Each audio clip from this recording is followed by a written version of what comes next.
Welcome back to The Explainer, everyone. Today, we're jumping right into a massive deep dive on how English football's absolute obsession with winning escalated into two of the most historic espionage scandals the sport has ever seen.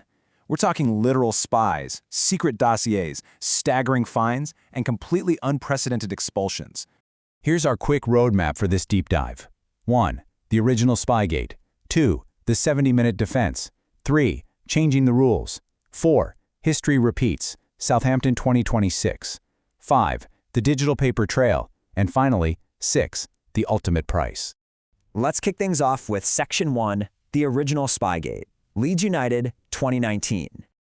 To set the scene here, back in January 2019, local police were actually called to remove a highly suspicious man holding binoculars caught peering over a fence at Derby County's private training ground. It turned out this guy was a direct employee of Leeds United, sent by their world-renowned manager Marcelo Bielsa. Now, as you can imagine, this sparked absolute fury from Derby's manager at the time, Frank Lampard. He completely flat-out rejected the defense that this kind of espionage was somehow culturally acceptable in other parts of the world. For Lampard, this crossed a major line of sporting integrity and it deeply unsettled his squad right before a massive match.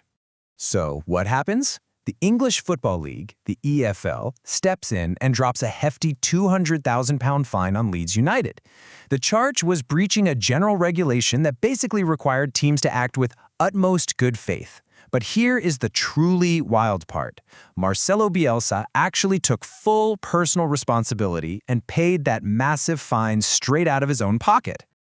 Moving right along to Section 2, the 70-minute defense, or Bielsa's philosophy. Now, most people thought Bielsa was just going to resign in disgrace over the fine, right? Nope. Instead, he called an emergency press conference that instantly became legendary. For 70 unbroken minutes, he openly admitted to the media that he had sent spies to absolutely every single opponent's training ground that entire season. And the sheer volume of data he dropped to back this up was just breathtaking. He revealed that his backroom staff spent 200 hours analyzing every single team they played against. To put that into perspective, they had watched all 51 of Derby County's previous games. He wasn't just defending himself, he was laying his entire tactical philosophy bare. His meticulous operation was staggering.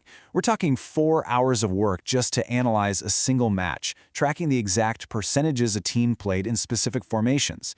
He even told a story about presenting similar data to Pep Guardiola years ago, and Guardiola actually admitted Bielsa knew more about his own Barcelona team than he did.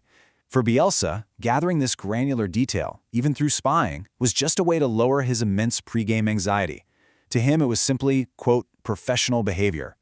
Which brings us to Section 3, changing the rules, and the legal shift that followed. Here's the crazy part. Bielsa insisted he hadn't actually broken any specific laws. Why?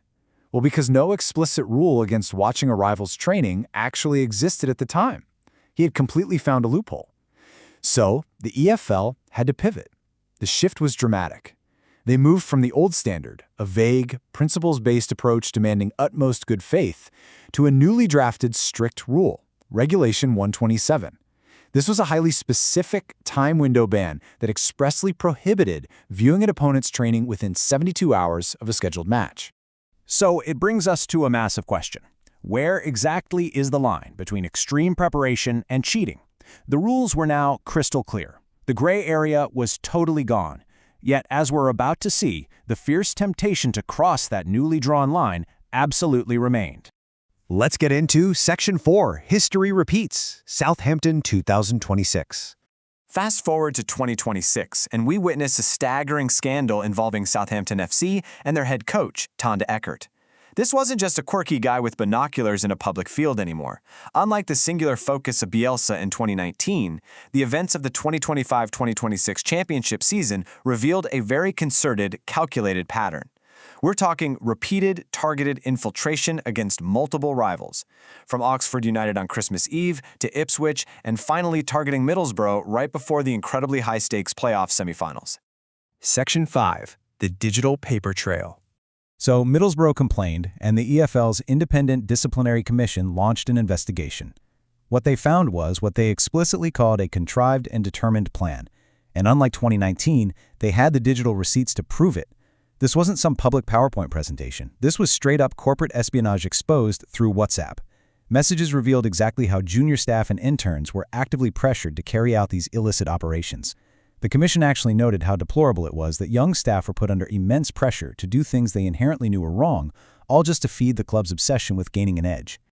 The lengths they went to just to bypass Regulation 127 literally read like a spy novel. It wasn't just watching from afar.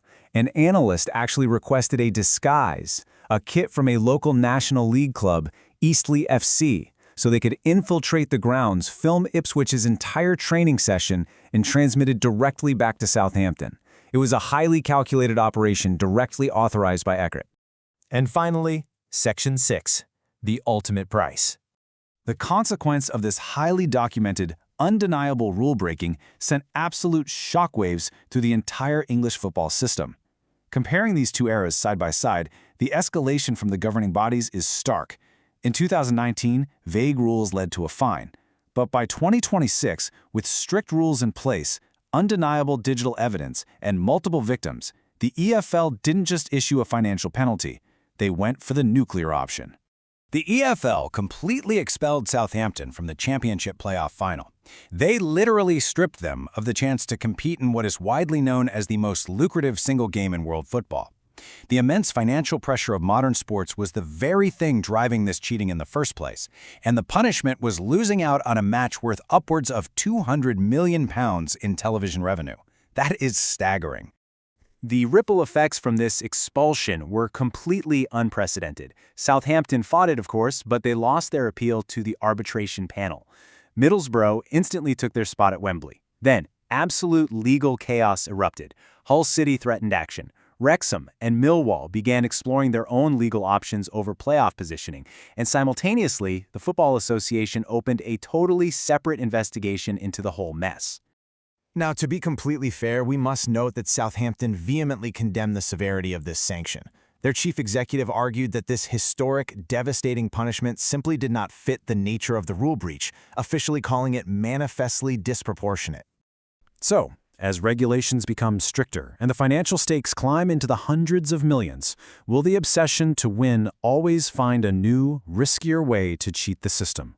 Leaving you with that provocative thought, it really makes you wonder what the future holds for the integrity of the game.